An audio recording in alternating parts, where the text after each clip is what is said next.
বৃষ্টি ভেজা সকালে আমি চীনের ইউনান প্রদেশের রুয়েলি শহরের ক্রান্তীয় কৃষি বিজ্ঞান গবেষণা ইনস্টিটিউটের কফি বাগানে পৌঁছাই। বাগানটি রবারের গাছ সহ বিভিন্ন প্রজাতির কফি গাছে পরিপূর্ণ।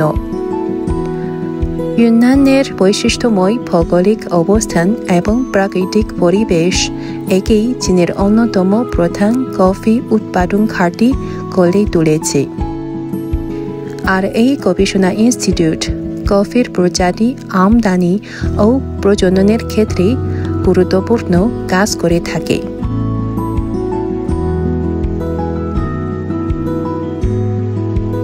প্রতি বছরের মে ও জুন মাস কফি চাষের সর্বোত্তম সময়। বাগানে বিভিন্ন প্রজাতির কফি বীজ দেখা যায়।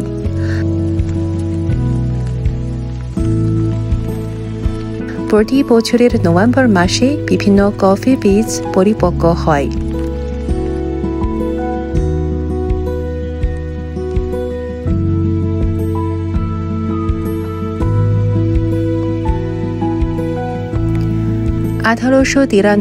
সালে মিয়ানমার থেকে আনা কফির এই গাছটি বাগানের প্রাচীনতম কফি গাছ, যা এখনও স্বদেশ আছে।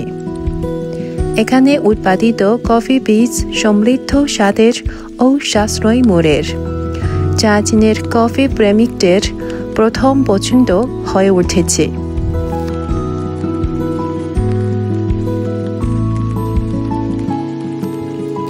জুন মাসে অনুষ্ঠিত চীন দক্ষিণ এশিয়া প্রদর্শনীতে ইউনানের বিভিন্ন এলাকার কফি ব্যাপক মনোযোগ আকর্ষণ করেছে।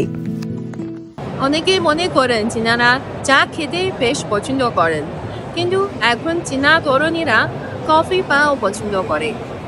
বিশেষ করে ইউনান প্রদেশে চীনের কফি চাষাবাদের প্রধান এলাকা। চলুন আজকে আমার সাথে দক্ষিণ এশিয়া এক্সপোতে যে কফি প্যাভিলিয়ন একটু ঘুরে দেখুন।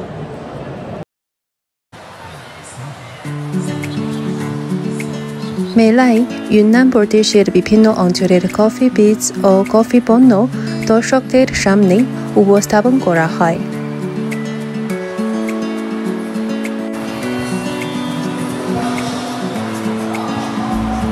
তারা কফি স্বাদ গ্রহণ করেন। মূলত যান্ত্রিক উপায়ে উৎপাদিত এই সব কফি পণ্য দেশ বিদেশে রপ্তানি করা হয়।